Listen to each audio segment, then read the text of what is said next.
Pois bem, vamos abrir então a palavra do Senhor, Marcos capítulo 14, versículo 22.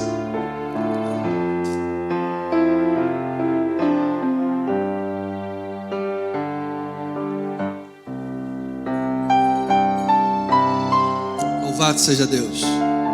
Jesus é o Cordeiro imolado para que sejamos salvos e livres do pecado. Vamos fazer a leitura, versículo 22 a 31. Diz assim a palavra maravilhosa do Senhor.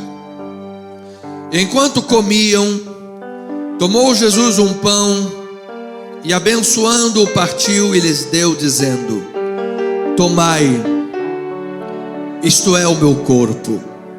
A seguir tomou Jesus um cálice e, tendo dado graças, o deu aos seus discípulos e todos beberam dele.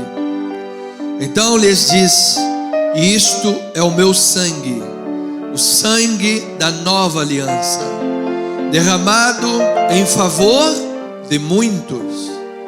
Em verdade vos digo, jamais beberei do fruto da videira, até aquele dia em que o hei de beber novo no reino de Deus. Tendo cantado um hino, saíram para o monte das oliveiras. Então lhes disse Jesus: todos vós vos escandalizareis, porque está escrito: ferirei o pastor e as ovelhas ficarão dispersas. Mas depois da minha ressurreição, irei adiante de vós para a Galileia. Disse-lhe Cefas, Petros: ainda que todos se escandalizem, eu jamais. Respondeu-lhe Jesus: em verdade te digo que hoje, nesta noite, antes que 2 vezes cante o galo, tu me negarás 3 vezes. Gente, isto aqui me dá arrepios, porque nós somos Pedro. Mas ele insistia com mais veemência: ainda que me seja necessário morrer contigo, de nenhum modo te negarei. E assim todos disseram. Que a palavra fale aos nossos corações. Vamos orar a Deus, vamos pedir que o Senhor nos fale em nome de Jesus. Pai amado, ó Senhor maravilhoso, Deus tremendo, que riqueza, meu Pai, que momento inefável, inaudito, espetacular, porque é um momento novo, é um momento da pregação, é novidade de espírito, é abrir a palavra eterna, é abrir o texto sagrado. Oh Deus, quanta reverência e temor temos no coração por causa desta palavra. Por falta de temor desta palavra, a religião tem se conduzido para distante de Deus. Mas por causa do temor e do avivamento que o Senhor tem produzido à volta do mundo, a tua voz se faz presente. E assim o será, Pai, quanto mais vemos que o dia se aproxima. Então queremos ouvir esta voz, a mesma voz que instruiu os discípulos acerca da ceia, a mesma voz que instruiu os discípulos acerca do sacrifício iminente, substitutivo e salvífico, a mesma voz que alertou os discípulos quanto ao fracasso espiritual que eles cometeriam, mas quanto também a presença ressurreta do Cristo que os fortaleceria.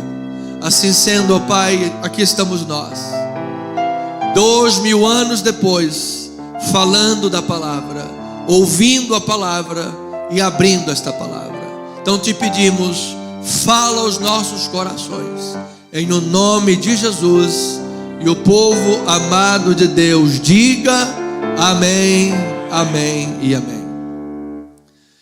Amada igreja de Cristo, família amada, povo santo de Deus, mais do que vencedores em Cristo Jesus, estamos caminhando para o epílogo do ministério, do livro, dos escritos, através de Marcos, na vida de Jesus. Uma jornada maravilhosa que nos tem dado entendimento do Evangelho, que nos tem dado entendimento da palavra transformadora, a palavra que confronta as multidões inertes que só se põem diante de Cristo por causa do pão e do peixe, confronta a liderança religiosa vazia que respondia a Jesus mediante o que o povo iria pensar, ou seja, não era uma resposta legítima. Também diante do Senhor Jesus, que se colocou diante de discípulos falhos, discípulos cujos pés não poucas vezes resvalaram, mas como em todas essas circunstâncias, o mestre dos mestres, o nosso Senhor Jesus, tinha uma palavra, tinha uma direção. Ele vinha ressignificar e redirecionar a mente e o coração espiritual a respeito da Torá. Esse é o nosso Senhor Jesus. Assim diz Hebreus, que Deus falou pelos pais e pelos profetas de muitas maneiras, mas que no último tempo nos falou pelo Filho, ou seja, por meio de Jesus, que é a palavra, que é o Logos. Então, tendo dito isto, lembram os amados que entramos no capítulo 14, já estamos aqui na ceia do Senhor, momentos que antecedem a traição, a paixão, o julgamento e a morte de Jesus. A tensão do texto está à flor da pele. Nos vemos nesse texto e pensamos na obra de Deus, o quantas coisas a obra de Deus vive e nós, como povo de Deus, estamos vivenciando assim como Cristo. E nós vamos entender de forma pormenor, porque Deus tem planos perfeitos com a nossa vida. Eu lhe digo, amado, Deus tem um plano perfeito com a tua vida, amado. Você não está fora do plano de Deus. Mas pastor, tudo acontece, como nós falamos domingo passado, tudo acontece comigo, tudo é mais difícil comigo, tudo é complicado. Se é a coisa de Deus, não era para ser fácil. Não, é porque tudo acontece na ceia do Senhor, tudo acontece no ministério de Jesus, e apesar disso, Jesus está no controle de tudo, é que mostra, amado, você está no caminho certo, Deus está te conduzindo, amado. Não tenhas medo. Isso nos dá pano para manga para falar tantas coisas, mas uma delas é que a nossa paz e a nossa confiança não estão baseadas nos indicadores do mundo. A nossa paz e a nossa confiança estão baseadas naquele que está no controle de todas as coisas. Jesus tinha o controle de todas as coisas, amado. Assim, o tema teológico do capítulo 14, o tema que dá coesão, ligadura a este tema, a esta narrativa da última ceia, é a consciência soberana de Jesus acerca de tudo que está se desenrolando e o seu controle sobre cada situação.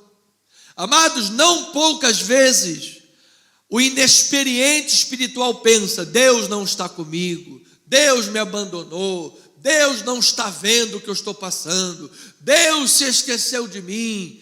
Olha, se Deus existe, por que que o mal também existe? Se Deus está no controle, por que que o mal está aqui, o mal se levantou? Amado, Deus está no controle de todas as coisas, e até o mal será transformado em bem para o cumprimento dos seus propósitos na sua vida, amado. Para a glória de Deus. Olha, falar isso já vem logo à mente José do Egito, quando foi motivo de inveja, perseguição de todas as formas pelos seus familiares. E depois ele disse, com o coração absolutamente em Deus, ele disse: olha, Deus fez isso tudo para que houvesse provisão para o seu povo. Em outras palavras, eu vou lhe dizer, amado, que Deus está no controle de tudo para que haja provisão sobre a tua vida, amado. Como o nosso amado acabou de orar aqui, até o fio de cabelo da cabeça está contado, amado. Seja no deitar, seja no levantar, ainda que nós tomássemos as asas da alvorada, ou fizéssemos a nossa cama no abismo, ainda lá a mão de Deus iria guiar a tua vida para a glória do Senhor. Então isto é simplesmente maravilhoso. Os preparativos daquela refeição pascal e em sua realização, debaixo do controle de Cristo Jesus, ele redefine como símbolo que se cumpre na sua própria morte sacrificial. Ou seja, o pão era o corpo, o vinho era o sangue, era Cristo ali. Nós não temos uma posição de transubstanciação, como os católicos, que pensam que depois que come vira corpo ou vira sangue. Ou de consubstanciação, como os luteranos, que de alguma forma mística, aquilo é corpo e aquilo é sangue. Não, é um símbolo, é um memorial, mas a presença de Cristo está neste lugar. Inclusive quando celebramos a ceia do Senhor. Por isso, esse é o momento de temor e tremor. Por isso Paulo disse: examinai-vos a vós mesmos, se estás na fé.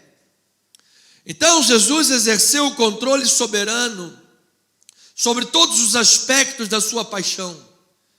Isso nos possibilita dizer que Jesus não foi vítima da cruz. Jesus não foi vítima da trama dos judeus. Jesus não foi vítima da traição de Judas. Soberanamente Jesus advertiu: aquele que põe a mão comigo no prato, este é o que vai trair. Judas não foi lá um minuto antes: olha, eu vou te trair, tá bom? Não, Jesus sabia, porque ele era soberano. Jesus está no controle da tua vida, amado. Todos os passos da nossa vida. Então veja que em Marcos 14, versículo 12 a 16, ele diz assim a primeira parte: e no primeiro dia da festa dos pães sem fermento, quando se fazia o sacrifício do cordeiro pascal, disseram-lhe os seus discípulos: onde queres que vamos fazer os preparativos para comermos a Páscoa? Então enviou 2 dos seus discípulos, dizendo-lhes: ide à cidade, e vos sairá ao encontro um homem trazendo um cântaro de água. Segui-o e dizei ao dono da casa onde ele entrar, que o mestre pergunta: onde é o meu aposento no qual hei de comer a Páscoa com os meus discípulos? E ele vos mostrará um espaçoso cenáculo. Tenho mania de ler essa palavra como espaço, li 3 vezes semana passada errado e hoje não consegui acertar. O espaçoso cenáculo mobilado e pronto, ali fazei os preparativos. Saíram, pois, os discípulos, foram à cidade, e achando tudo como Jesus lhe tinha dito, prepararam a Páscoa. Então os estudiosos concordam, não podem bater martelo, mas concordam, que aqui o que indica é que Jesus já havia combinado essas coisas. Não era natural um homem carregar água em cântaro. O homem carregava águas em uma bolsa de couro. Então o espaço já estava mobilado, já estava tudo preparado. Ou seja, ele já havia combinado. Eu vou lhe dizer uma coisa, amado: você ainda não viu, teus olhos não viram, teus ouvidos não ouviram, teu coração não sentiu, mas Jesus já combinou com todas as ovelhas dele o que ele vai fazer na tua vida, meu amado. Ele já combinou, já está pronto. Já está pronto. Você sabe que, amado, quando Deus manda, até o diabo obedece. Você viu aquela história que estava lá a senhora cristã, passando necessidades, passando fome, e aí fez o anúncio na rádio. Aí o radialista: tem a senhora, está lá passando necessidade da igreja e tal, assim, assim, assim. E aí Satanás falou assim: vamos pregar uma peça nessa velhinha. Vocês vão levar lá o caminhão de Satanás, o caminhão de Satão. E quando chegar lá, e vocês vão colocar tudo aquilo lá na frente dela, e ela perguntar quem foi que mandou essas compras, vocês vão dizer, foi Satanás quem enviou. E vamos ver o que essa senhora cristã que confia em Deus, o que ela vai responder para vocês. E aí foram lá entregar, e aquela senhorinha chorando, oh, que bênção, oh Senhor, obrigado. E entrava a picanha, wagyu, aleluia, louvado seja. Entrava o caviar das almas, santo Senhor, tu és maravilhoso. Entrava lá o Kobe japonês, oh Deus é bom, graças a Deus por isso. E aí no final de tudo, os caras já nervosos, não pergunta quem foi que mandou isso aí. E eles com a língua coçando, Satanás estava lá numa escuta, ouvindo. Aí chegou lá, a senhora não está querendo saber, interessado em saber quem foi que mandou tudo isso aqui para a senhora, não? Aí ela falou, não, meu filho, não precisa saber. Sabe por quê? Porque quando o meu Deus manda, até o diabo obedece. Até o diabo obedece. Amado, Deus vai fazer obras grandes na tua vida também, amado. De uma forma ou de outra, o milagre vai acontecer, a porta vai se abrir, amado. Às vezes é uma luta tremenda, e Jesus preparou aquilo tudo e disse, vai, está tudo preparado. Uma cena que faz intertextualidade com a entrada triunfal de Cristo, que ele precisava lá do burrinho para montar e cumprir a profecia de Zacarias, e falou, vai lá porque já tem um burrinho preparado, já tem um jumentinho preparado, que ninguém nunca montou nele, é esse que vocês vão usar. E se alguém perguntar o que vocês estão fazendo, vocês só vão dizer o seguinte, é para o Senhor, e vai estar tudo certo. Amado, quando você faz em nome do Senhor Jesus Cristo, amado, para a glória de Deus, há luta, há problema, há adversidade, tudo acontece na ceia do Senhor, mas Deus tem a provisão preparada para a tua vida, amado, para a glória de Deus. Então é isso que nós vemos aqui. Depois, a Páscoa representa o livramento concedido por Deus ao seu povo. Note que nós estamos fazendo aqui, há uma associação da Páscoa, que é o Seder Pascal, a refeição pascal, onde o líder da família lembrava sobre a libertação do Egito, sobre o livramento que Deus concedeu, a salvação que Deus concedeu, e a ceia do Senhor, onde Cristo está ressignificando aquele momento. Então, representa livramento, representa salvação. Isto é Páscoa, isto é ceia. Amado, você está livre do domínio do pecado. Você está livre de toda a condenação.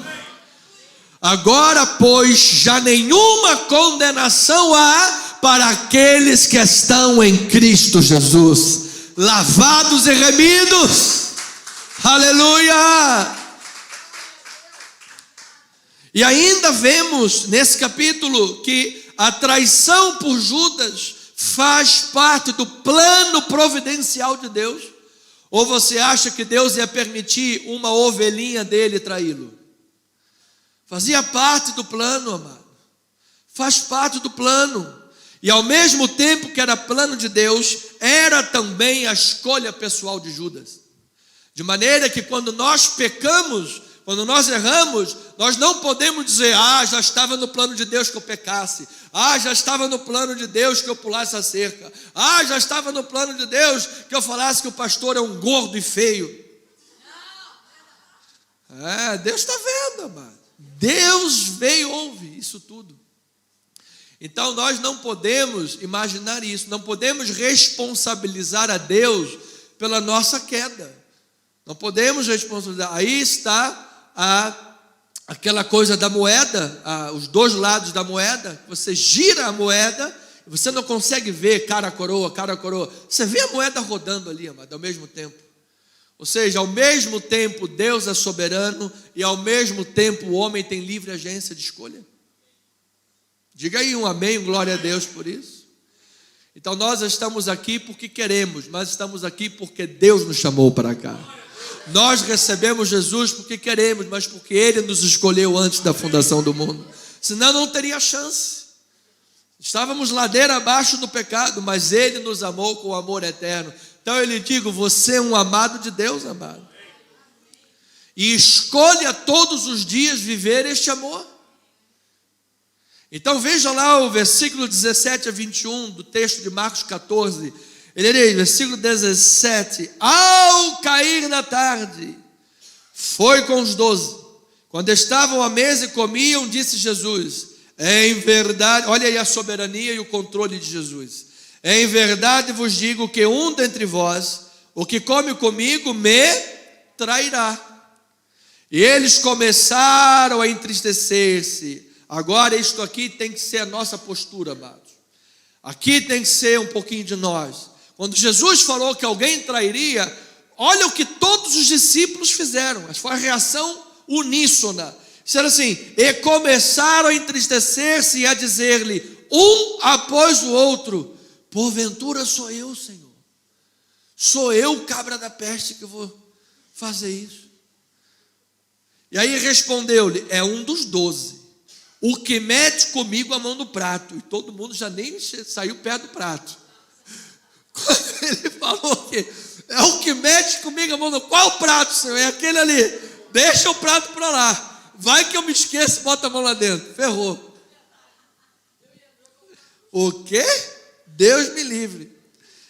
Aí 21 ele diz: pois o filho do homem vai, como está escrito a seu respeito, mas ai daquele por intermédio de quem o filho do homem está sendo traído. Melhor lhe fora não haver nascido. Daí vem aquela expressão: por que eu nasci? Eu não era para ter nascido. Melhor lhe fora não ter nascido. Então, amado, aqui mostra o peso da seriedade das nossas decisões, das nossas escolhas todos os dias. A gente não pode se sabotar. Olha, eu quero emagrecer e vou orar a Deus fervorosamente, fazer um culto de jejum e de oração, passar até na gruta dos milagres para ver se eu entro gordo e saio magro. Aí depois para no Burger King. Tira férias aonde? No McDonald's. O cara tira as férias no McDonald's. Vai emagrecer, sabe quando? Só na glória, amado. Na glória eu acredito que as gorduras vão ficar fitness. Então não pode, você precisa de ter, não se sabotar. Precisamos pensar naquilo que cremos. Esta é, para Marcos, fé é isto. No livro de Marcos, fé é a conexão da ação com aquilo que eu creio. É a integridade. É a expressão do narrador de futebol que diz: ele acreditou na jogada. Quando o narrador diz: ele acreditou na jogada, o que você pensa? Já de imediato, ele foi atrás da bola, pegou e fez o gol. Ou seja, ele acreditou, ele fez. Ele fez. É isso a nossa fé, amado. Você crê, você fala. Você crê, você faz. Você crê, você é. E pela fé, amado, as montanhas serão tiradas da tua vida para a glória de Deus. Então, o que era a Páscoa para os judeus, agora é a ceia do Senhor para o cristão. O significado.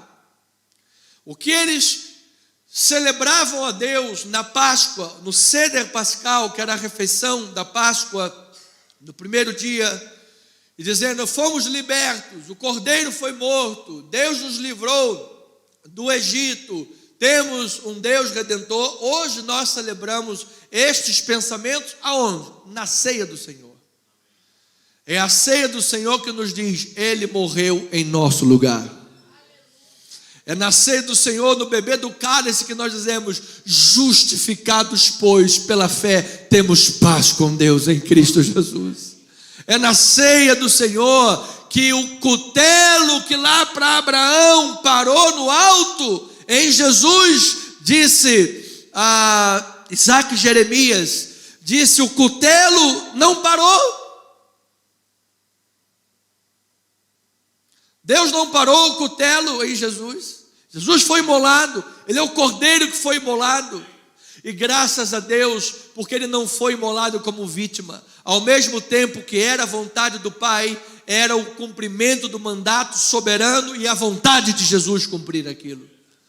Você lembra que no momento de maior agonia, Jesus transpirando sangue: ó Pai, se possível, passa de mim esse cálice, mas não seja a minha vontade, seja a tua vontade. Amado, Jesus foi porque ele quis, ele não foi vítima da cruz. Quando Pedro cortou a orelha lá de Malco, Jesus falou: para com isso, bota essa orelha no lugar. Você não sabe que eu poderia chamar aqui os anjos e eu seria livre disso tudo? Mas bastaria um soprinho assim, um espirrar, Jesus, caía todo mundo por terra. Ele é poderoso, diga glória a Deus por isso. Ele é soberano. Então o corpo e o sangue de Jesus dado por nós é a ceia do Senhor. É o cerne desta celebração do texto. E veja que na última ceia Jesus mostrou aos discípulos que a sua morte iminente seria um sacrifício substitutivo pelos pecados do povo, em favor de muitos. Quem são esses muitos? Todos aqueles que nele crerem, amado. Por isso não há distinção de grego, judeu, brasileiro, americano, índio, afro, branco, caucasiano, amarelo, pardo, azul, avatar, sei lá o que. Não há. Aonde tiver gente, amado, onde tiver povo de Deus, Ele vai lá e lava com o seu sangue, pela fé em Cristo Jesus. Ele é poderoso, amado. Ele muda a vida, Ele transforma. Ele é Senhor, Ele é Cristo. Então Jesus é o cordeiro imolado da Páscoa. Você veja o aspecto introdutório.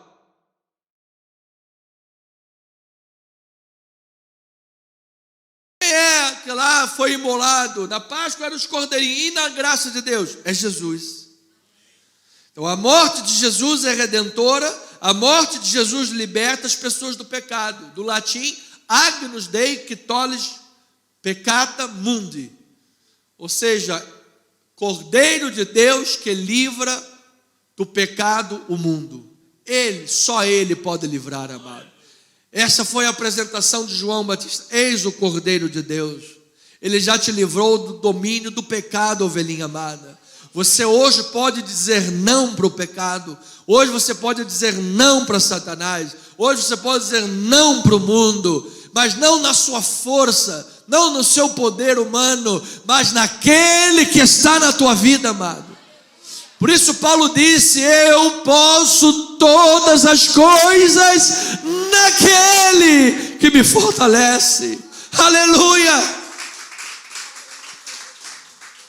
Você veja, amado, o mundo de hoje que inverte e desvaloriza o cristianismo, dá tanto entretenimento para as pessoas, e quanto mais entretenimento, mais vazias estão as pessoas. E quando olhamos lá para Paulo, o cristianismo, o cara estava preso num calabouço subterrâneo, sei lá quantos metros abaixo.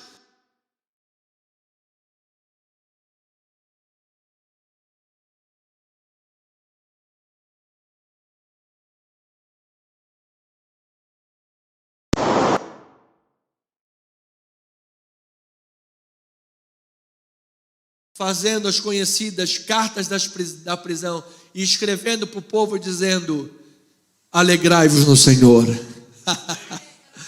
Alegrai-vos no Senhor. Ele estava pastoreando, ele estava fazendo a obra de Deus. Amado, nada, absolutamente nada vai.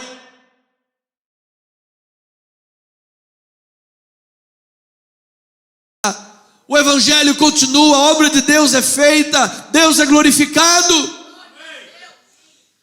Isto é Cristo no centro, é Cristo em nós. Agora note que mesmo, isto é alerta e exortação, que diante de toda esta grandeza de revelação, o fracasso do discipulado é uma triste realidade e uma experiência universal. Mesmo diante do Cristo, o Cristo vivo, aqui ainda não ressurreto, mas o Cristo poderoso, celebrando a ceia, a gente imagina isso, ainda há um fracasso da traição. A pregação de Pedro, diversas vezes, desde Marcos capítulo 6 até 16, os discípulos fracassam uma vez após outra. Isso mostra a realidade do nosso comportamento, nosso fracasso, mas isso é animador, porque os discípulos que fracassaram foram levantados. Os discípulos que fracassaram levaram o evangelho para o mundo inteiro. Os discípulos que foram fracos e falhos foram instrumentos de Deus. Amém.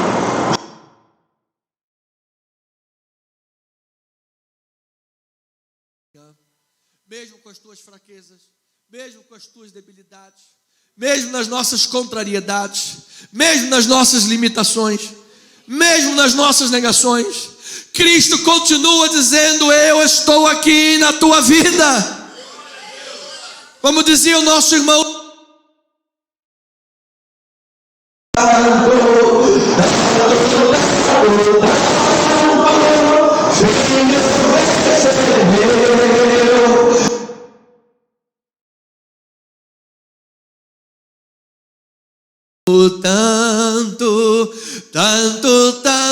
tanto, filho, vem ser meu, filho, eu quero ser teu Deus. Por que me queres tanto assim? Amado, porque eu te amo. Vamos louvar este Deus, amado. Ele é lindo, Ele é maravilhoso. Então, a ideia central deste texto, que separamos de versículo 22 a 31, onde está? 22 a 31. A ideia central é que esse relato tem dois aspectos principais. Primeiro, Jesus se entregou como sacrifício pascal e promoveu um novo êxodo, uma nova aliança. Marcos apresenta Jesus como um novo Moisés, aquele que traz um novo êxodo, aquele que é maior do que Moisés, aquele que é poderoso para livrar dos pecados de fato. Porque a lei serviu para ser aio de Cristo, até Cristo, mas uma das coisas que serviu para nos mostrar é que milagres externos não produzem conversão interna. Às vezes a gente diz assim: Senhor, não precisa abrir o mar vermelho, não, abre só a piscina lá de casa que eu já acredito. Ou então, quando eu estiver tomando sopa, abre a sopa, aleluia, glória a Deus, todo poderoso. Eu já acredito. Milagres externos não produzem conversão interna. Aquele povo viu o mar vermelho se abrir, viu codornizes, viu coluna de fogo, viu praga no Egito. Gente, aquilo ali era para viver no reteté o dia inteiro. Bastou sair do Egito, chegou lá, cadê? Não temos água em Mara, vamos morrer de sede, a culpa é tua, vamos apedrejar o cara. Andou mais um pouquinho e falou: a gente está com fome. Lá no Egito a gente tinha cebola, a gente tinha alho, a gente tinha pepino. E aqui a gente só tem esse maná. Olha como eles falam da provisão de Deus. Aqui a gente só tem esse maná, a gente está cansado desse maná.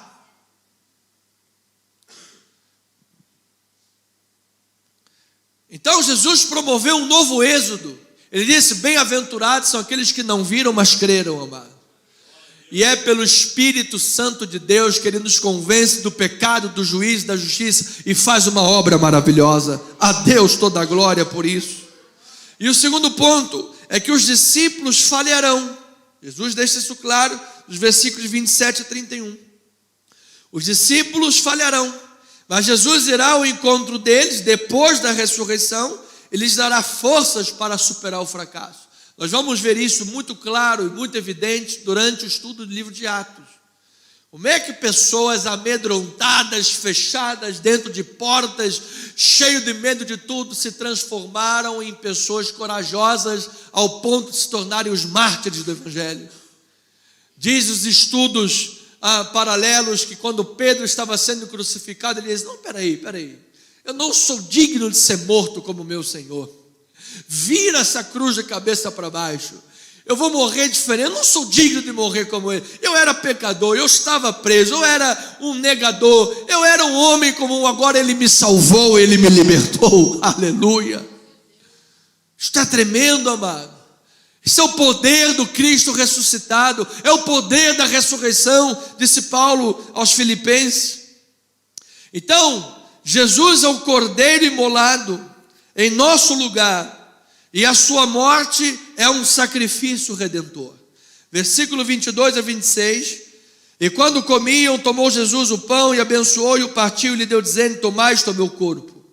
A seguir tomou Jesus um cálice, tendo dado graças, deu aos discípulos e todos beberam dele. Então ele disse: isto é o meu sangue, o sangue da nova aliança, derramado em favor de muitos. Verdade, eu vos digo que jamais beberei do fruto da videira até que venha aquele dia que hei de beber no reino de Deus. Tendo cantado um hino, que era a prática da Halel, cantaram no final, e então Jesus cantava, gente. Imagina se ele era um barítono ou se era um tenor. Mas certamente a voz dele era poderosa, amado.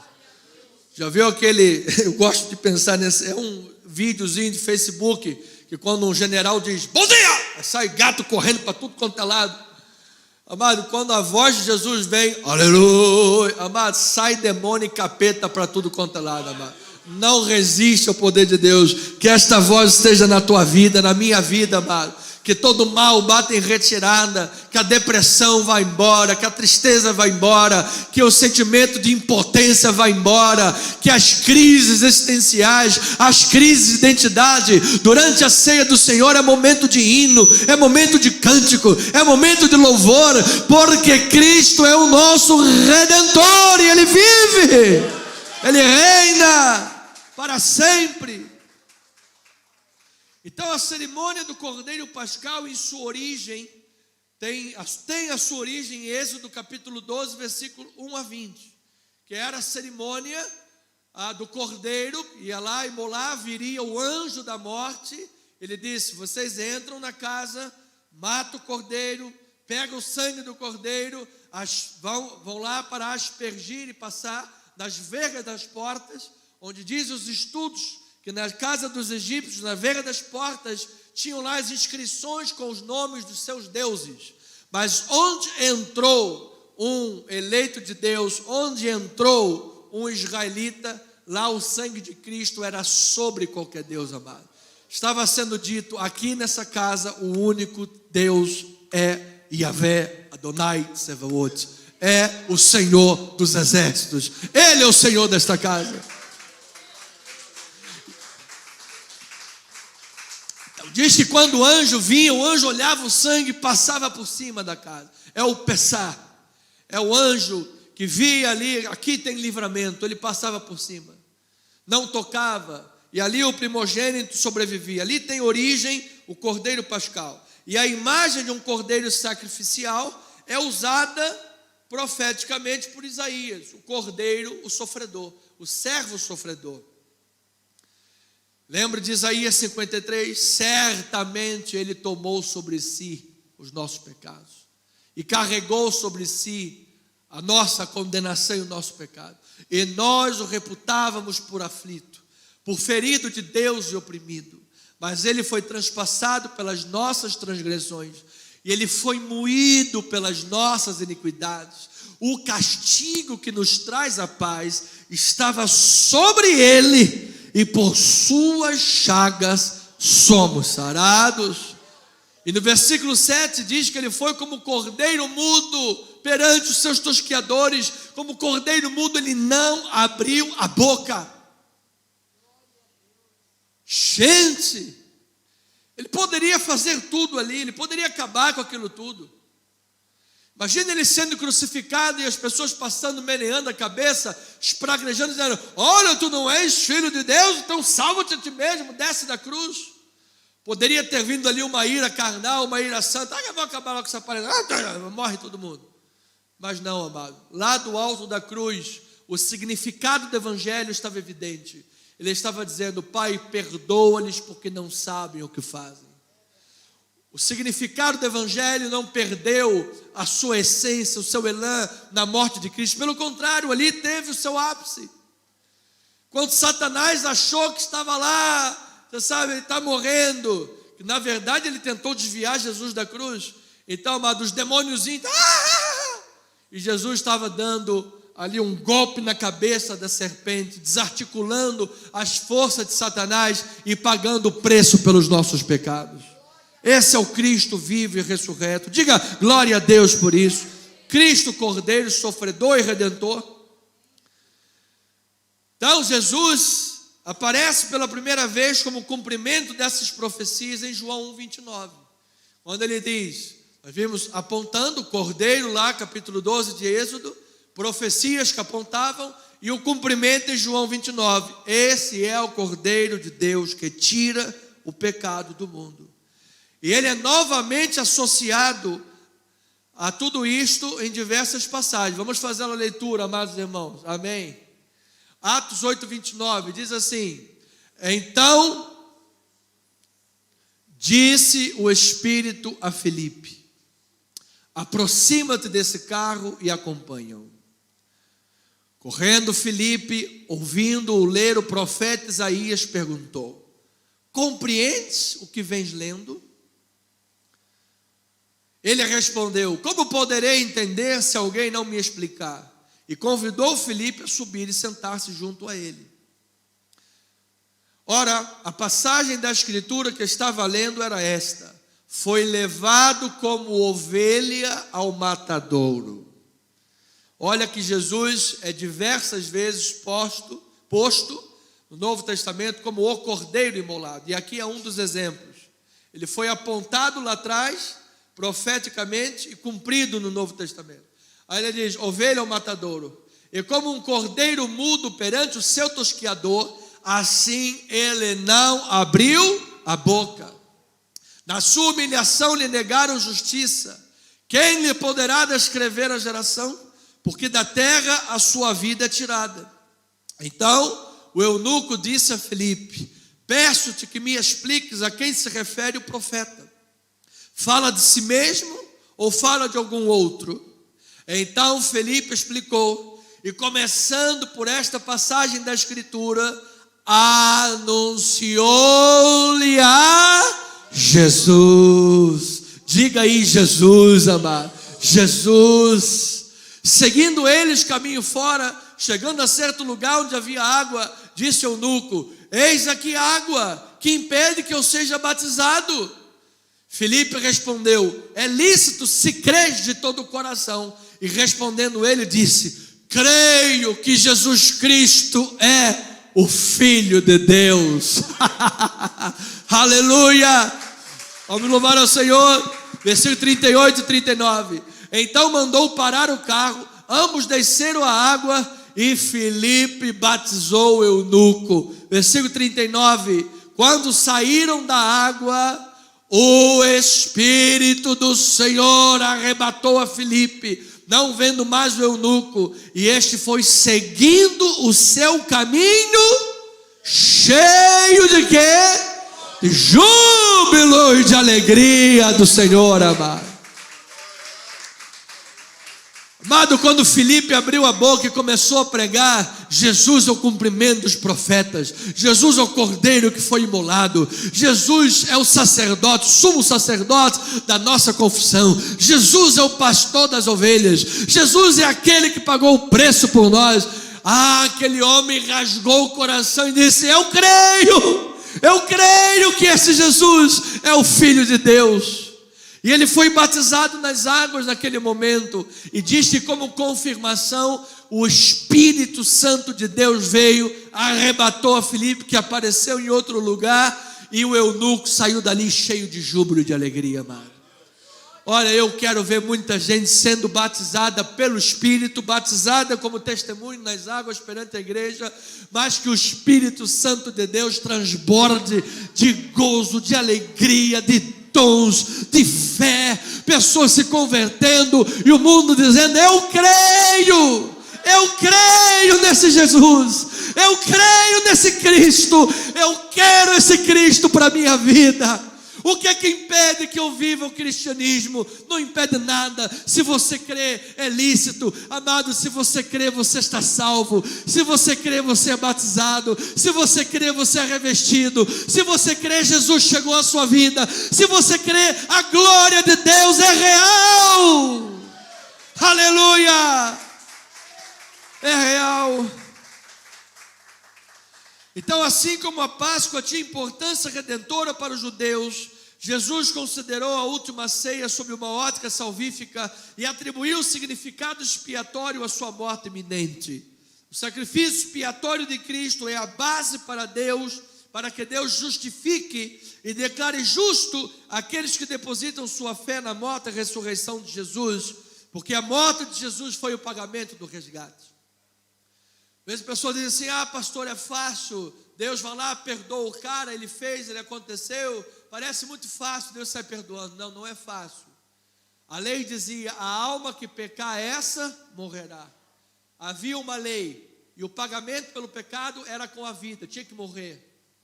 E Deus não poderia chegar simplesmente, picar como um papel picado, jogar fora a lei, porque a lei era o reflexo do seu caráter.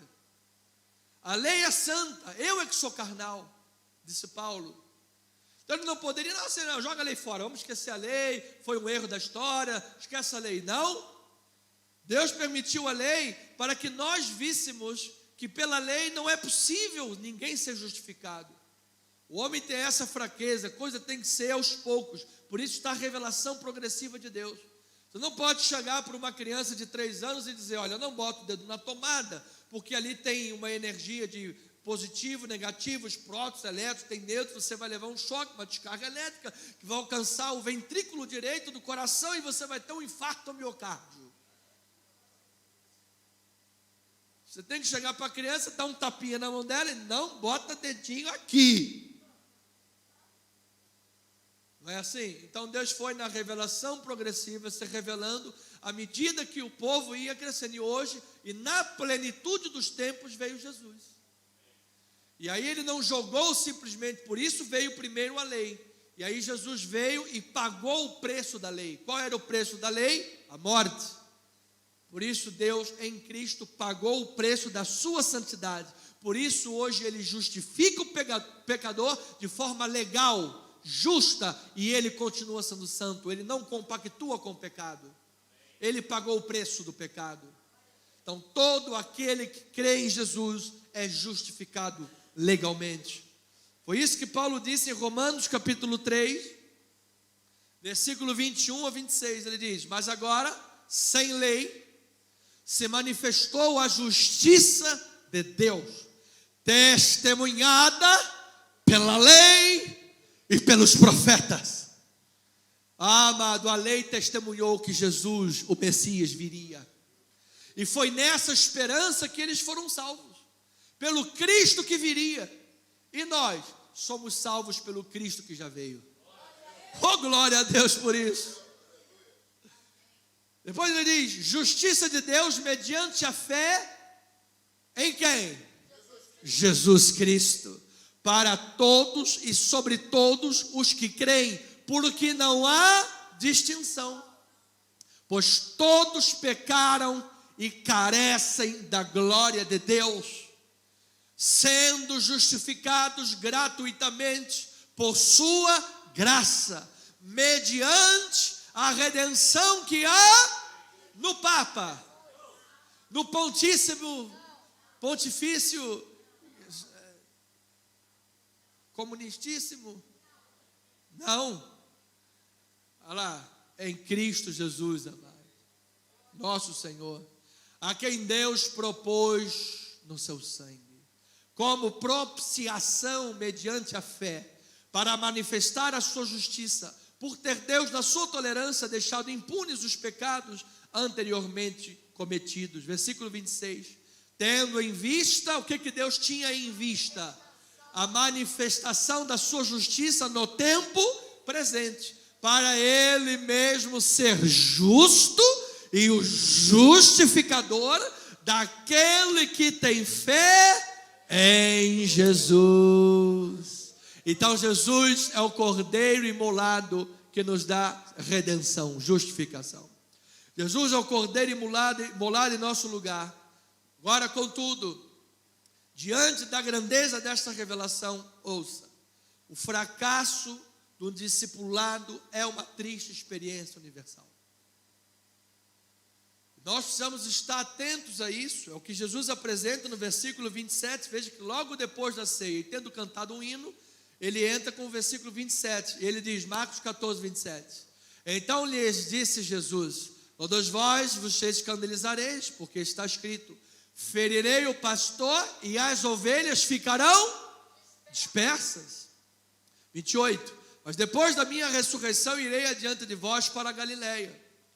Disse-lhe Pedro: ainda que todos se escandalizem, eu jamais me escandalizarei. Ora, pois. Respondeu-lhe Jesus: em verdade te digo que hoje, nesta noite, Antes que 2 vezes cante o galo, e olha como Jesus é soberano, amado. Até o canto do galo está aqui escrito. O galo vai cantar 2 vezes. Depois que ele cantar 2, você vai ter me negado 3. Antes disso, na verdade. Antes que ele cante 2, você vai me negar 3. Mas ele insistia com mais veemência. E assim somos nós. Às vezes oramos, Deus, eu quero namorar aquela menina, porque ela é baixinha assim, cabelinho bonitinho e tudo mais e tal. Mas eu não quero ela para você, eu quero a loirinha. Eu não sei, quem sabe é ele. Ele diz, com mais veemência, ainda que me seja necessário morrer contigo, de nenhum modo te negarei. E assim todos foram na onda dele, todos assim disseram.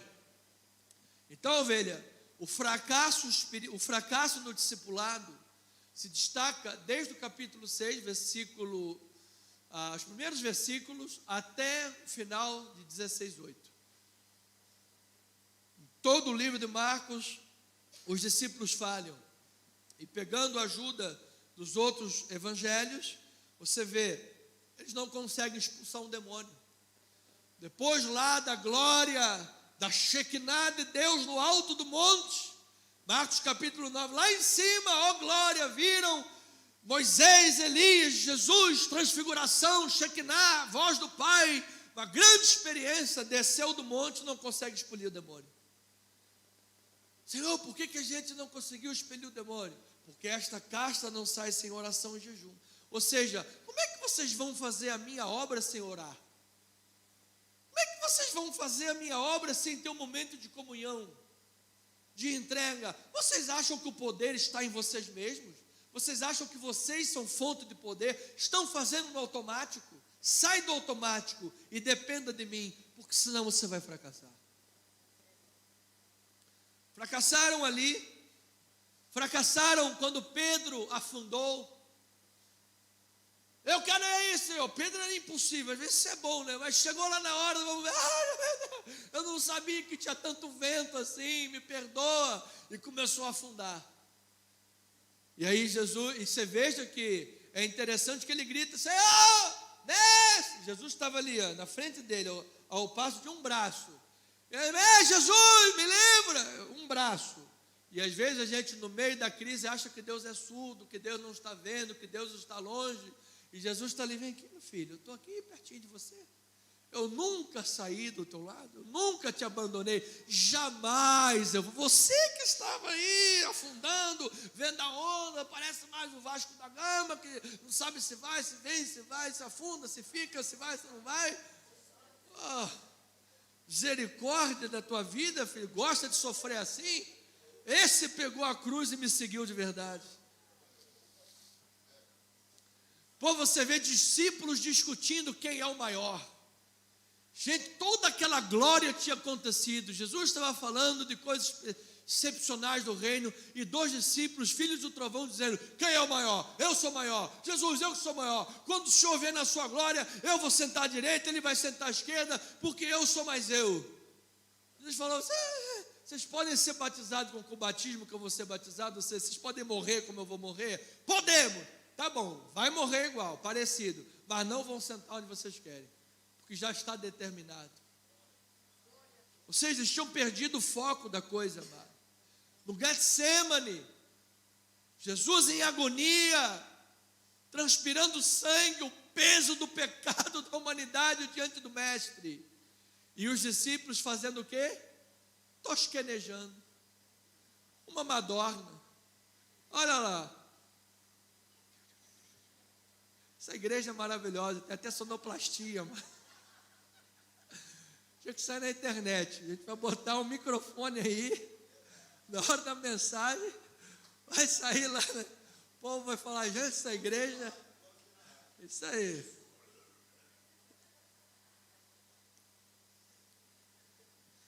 Amada ovelhinha, eu quero dizer para você assim, esses fracassos todos não significa que nós somos derrotados, pelo contrário, significa que nós dependemos de Jesus, amado. Nós dependemos dele. Sem Jesus, nem um amém é dado na sua obra. Ah, não, esse pastor aí, a oratória dele é de Reinaldo Polito. Não converte nem formiga. Não converte ninguém. Pode ter o Reinaldo Polito, pode ter a oratória de não sei quem, ai meu Deus, falhou o nome agora do grego. Aqueles oradores gregos, Platão, tem um outro lá que tem um nome. A Odisseia. Amado, não converte ninguém. Homero, obrigado, amado. Homero, tem a oratória, amado. Temos aqui a bibliotecária do Rio de Janeiro. Se ela não souber, ninguém sabe, amado. Temos a última instância, o STF. STF da graça. Em nome de Jesus. Então não significa, mas significa que nós dependemos de Jesus, amado. Há uma maneira de vencer toda a propensão ao pecado, que é a presença de Jesus, aquele que vai adiante de nós, o Cristo ressurreto. Ele diz: pois que eu ressuscitar, eu irei adiante de vós. Então, amado, Deus provê um escape, porque Ele é fiel, amado. Em todos os momentos, por mais difíceis que forem, Ele estará contigo na tua vida, amado. Hebreus 2, 14 a 18, diz a palavra do Senhor: visto, pois, que os filhos têm participação comum de carne e sangue, destes também ele igualmente participou, para que por sua morte, destruísse aquele que tem o poder da morte, a saber, o diabo. Destruir o diabo quer dizer que ele limitou as obras do diabo. O diabo existe, não é que destruiu, o diabo morreu. O diabo existe, o diabo age, e o que o diabo mais gosta é que as pessoas desconsiderem ele. Aí ele fica lá, o diabo fica camuflado, ele parece um camaleão, ele fica camuflado. Se ninguém sabe que, por exemplo, o exemplo de Paulo, falta de perdoar, eu não perdoo ninguém, isso aí é do diabo. Se a pessoa não perdoa ninguém, na verdade o diabo está ganhando vantagem, o diabo está lá escondido. Se ele adulterou, então adultera com 5. Se ele fez, então, sei o quê? Ele xingou, então vai lá, pega o dicionário todo, xinga de tudo quanto é nome. Mostra quem é que roda a baiana aqui, mostra com quantos paus se faz uma canoa. E o diabo fica lá camuflado. Ou seja, o diabo existe, mas ele está limitado. Aí ele diz o próximo versículo, Hebreus 12, 2,15: e livrasse todos que pelo pavor da morte estavam sujeitos à escravidão por toda a vida. Estamos livres, amados. Pois ele evidentemente não socorre a anjos, mas quem é que ele socorre? A descendência. Pela fé, amado, as bênçãos de Abraão chegaram à tua vida, amado. Você tem anjos ministradores que trabalham a teu favor.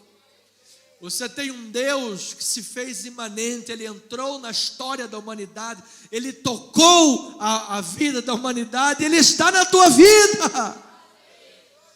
Mas em versículo 17 ele diz: por isso mesmo convinha que em todas as coisas se tornasse semelhante aos irmãos, para que ser misericordioso e fiel, sumo sacerdote nas coisas referentes a Deus, e para fazer propiciação pelos pecados do povo. Versículo 18: pois daquilo que ele mesmo sofreu, tendo sido tentado, é poderoso para socorrer os que são tentados também.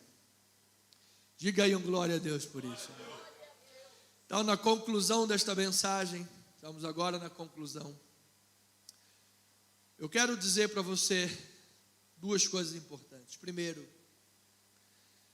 na festa dos pães asmos, festa dos pães sem fermentos, os judeus celebravam seu livramento e a provisão de Deus pela peregrinação do deserto. O pão sem fermento era chamado de pão da aflição. Isso significa para nós que o corpo de Jesus trouxe redenção por meio de sofrimento. É pela graça que você é salvo, mas não foi de graça que foi comprado. Jesus sofreu. Diga glória a Deus por isso. Jesus sofreu. Então, quando os discípulos tomam o pão, ou tomam do pão, eles participam da sua morte. De que maneira, pastor? Quando nós comemos o pão da ceia, como é que nós participamos da morte de Jesus? Paulo disse: estou crucificado com Cristo. Você morreu para o mundo, amado. Diga amém por isso. E compartilhamos dos benefícios em Cristo. Veja em Gálatas, capítulo 2, versículo 19. Temos aí, irmão Eliardo? Passa lá para a gente. Gálatas, capítulo 2. Está brincando aí nos versículos, se perdeu, né, meu filho? Olha lá. Aí, 19. Porque eu, mediante a própria lei, morri para a lei, a fim de viver para Deus. Estou crucificado com Cristo. Versículo 19. Logo já não sou eu quem vive, mas Cristo vive em mim. E esse vê que agora tenho na carne. Vivo pela fé no Filho de Deus que me amou e a si mesmo se entregou por mim. Não anulo a graça de Deus, porque se a justiça fosse mediante a lei, Cristo teria morrido em vão. Ou seja, o que lá eles representavam, pão de sofrimento, hoje nós temos em Cristo Jesus pela graça de Deus. E o capítulo 3, versículo 13 e 14 diz: Cristo nos resgatou da maldição da lei, fazendo-se Ele próprio maldição em nosso lugar, porque está escrito: maldito todo aquele que for pendurado em madeiro. Para quê, amado? Então eu lhe digo, amado, você é um abençoado com o crente Abraão, amado. Olha, vamos aplaudir forte o Senhor, amado. E olha, muito mais, amado. Ele diz ainda: para que pela fé recebesse o quê? O Espírito. Espírito, Espírito. E desce como fogo. Vem como em Pentecostes e enche-me de novo. Amado, nós vamos ter na nossa igreja ainda, um futuro breve, cultos de louvor e oração presente, amado. E durante um louvor e uma oração, o cara vai ser batizado pelo Espírito, vai conhecer Jesus, vai se converter, o outro vai falar em línguas, o outro vai ser curado, o outro, amém, Jesus. O outro vai cair na frente do altar, vai começar a chorar, vai se arrepender dos seus pecados. Amado, salvação e alegria na casa do Pai. Receba esta palavra na tua vida, amado. E em segundo e último lugar, a celebração do Seder Pascal, que era a refeição da Páscoa, possuía 4 cálices que apontam para o cálice de Jesus, que eram associados a Êxodo capítulo 6, versículo 5. Olha aqui os cálices da refeição da Páscoa que apontam para o cálice de Cristo. Olha lá, Efésios 6, 5 a 7. Ainda ouvi os gemidos dos filhos de Israel, os quais os egípcios escravizam, e me lembrei da minha aliança. Amado, Deus sempre se lembra da aliança dele. Versículo 6. Portanto, dize aos filhos de Israel: eu sou o Senhor, e vos tirarei debaixo das cargas do Egito, e vos livrarei da sua servidão, e vos resgatarei com braço estendido e com grandes manifestações de julgamento. Versículo 7. Tomar-vos-ei por meu povo, e eu serei o vosso Deus, e saberei que eu sou o Senhor vosso Deus, que vos tiro de debaixo das cargas do Egito, amado. Deus é lindo demais, amado. Deus é lindo demais. Deus jamais se esquece de uma ovelhinha, amado. Às vezes a pessoa está sofrendo, está chorando, abandonada, mas Deus está presente, amado. Então, o primeiro é o cálice da santificação. Eu vos tirarei das cargas do Egito. Do hebraico, kedusha, tirarei, é separação, é santificação. Deus separa Israel para servi-lo. Uma nação não pode servir ao Senhor sendo escrava. Uma pessoa não pode servir a Deus sendo escrava do pecado. Ninguém pode servir a dois senhores. Ele te separou das trevas, do pecado e te trouxe para o cálice da sua santificação. Segundo é o cálice do livramento pelo juízo. Ele disse: livrar-vos-ei da sua servidão. Este cálice se refere às pragas que Deus lançou para humilhar Faraó e os deuses falsos do Egito e deixar Israel então partir da escravidão. Aqui vemos um cálice de julgamento e, portanto, nos remete ao temor do Senhor, à seriedade com que tratamos as coisas de Deus, porque porventura o juízo começará pela sua casa. Deus disciplina a todo filho que recebe, Deus açoita a todo filho que toma nos braços. Ele disciplina, Ele corrige, Ele açoita para aproveitamento. Graças a Deus pelo açoite e disciplina do Senhor, porque nos mantém no caminho reto de Deus. Deus, fulano de tal, peca, faz isso, aquilo, outro, nada acontece com ele. Talvez seja bastardo. Basta eu dar um pezinho fora ali do trilho, já vem lambada, chumbo grosso para cima de mim, o Senhor está pegando no meu pé. Graças a Deus porque Ele te ama por causa disso, amado. Terceiro, o cálice da redenção. Eu vos resgatarei com o braço estendido, que nos remete ao sangue derramado por Jesus na cruz. Ou seja, não fomos comprados por coisas corruptíveis como prata ou ouro, mas pelo sangue de Jesus. Como temos respondido a isso? Davi disse: que darei ao Senhor em troca de tantos benefícios? E ele disse: beberei, era o cálice do Seder Pascal, era o terceiro cálice, beberei do cálice da sua salvação. Amado, a única forma de pagar a Deus é recebendo mais benefício de Deus. Você não pode pagar a Deus com dízimos e ofertas. Você não pode pagar a Deus com jejuns e penitências. Todo o sacrifício que Deus fez foi de graça e é impagável. A única forma de, entre aspas, se pagar é dizer: Senhor, eu reconheço que sou o miserável pecador e preciso da tua graça, então eu continuo bebendo desta graça, para que eu continue vivendo a redenção, a salvação e a santificação. E o último cálice é o cálice de louvor e alegria, porque ele diz: eu vos tomarei para ser meu povo e eu serei o seu Deus. Este cálice é bebido com hinos, com alegria, com livramento e salvação, que é a tradição no Seder Pascal, é o que Jesus fez na ceia.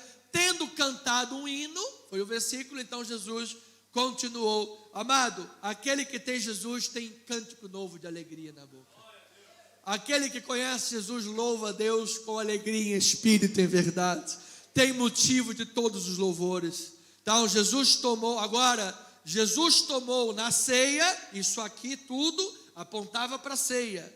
Na ceia, Jesus tomou apenas um cálice e distribuiu para todos, dizendo: tudo isto que era celebrado lá se cumpre no meu cálice.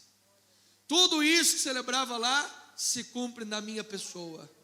Todas essas maravilhas são recebidas em Jesus, e somente em Jesus a igreja é unida para viver a expressão máxima do amor de Deus. João capítulo 3, versículo 16: porque Deus amou ao mundo de tal maneira que deu o seu Filho unigênito, para que todo que nele crê não pereça, mas tenha a vida eterna. Então, amada ovelhinha, 60 segundos finais eu preciso perguntar a você: você vive o amor de Deus na sua vida? Você sabe o quanto custou a graça de Deus e a ceia do Senhor? Diga sim: eu amo Jesus, eu valorizo a graça de Deus. A graça não é para se valer da graça e viver no pecado. A graça é para ser mais santo ainda, amado. Então veja aqui comigo, irmão aliado, bota lá a primeira foto. The Most Extensive Journal, que é um jornal de valor, o mais caro. Ele fez uma publicação interessante. Ele diz lá que a trufa branca italiana já chegou a custar R$19.600 o quilo. Momento gastronômico da missão. 19 mil, gente, com R$19.600 eu até me casava hoje, amado. R$19.600, 1 quilo de um trocinho que tu bota na boca, acabou. Outro. O esturjão albino, foi feita a pesquisa que em um dado momento, 1 quilo do caviar, esse aqui é a foto do caviar almas, aquele lá é o esturjão albino, custou nada menos que a bagatela de $34.500. Gente, você daria $34.500 para comer ovas, sei lá de quantos anos? Ah, porque a ova teve 100 anos. Imagina lá, tá doido, meu. Amado, se você for gastar $34.000 com esse negócio, lembra-te de mim no dia do paraíso, irmão. Pelo amor de Deus. Aí depois ainda tem mais uma foto lá, que essa aqui é gostosa, essa daqui é coisa boa. Esse aqui é o bife Kobe japonês, é a picanha. Picanha Wagyu. Picanha Wagyu. O quilo dela pode chegar a R$2.500. É muito dinheiro. Diz que esses bois aqui, eles recebem massagem o dia inteiro, gente. O boi vive melhor do que gente, cara. Só falta aquelas massagistas vir igual dançando para fazer massagem no boi. Aí eu viro boi. A misericórdia da minha vida.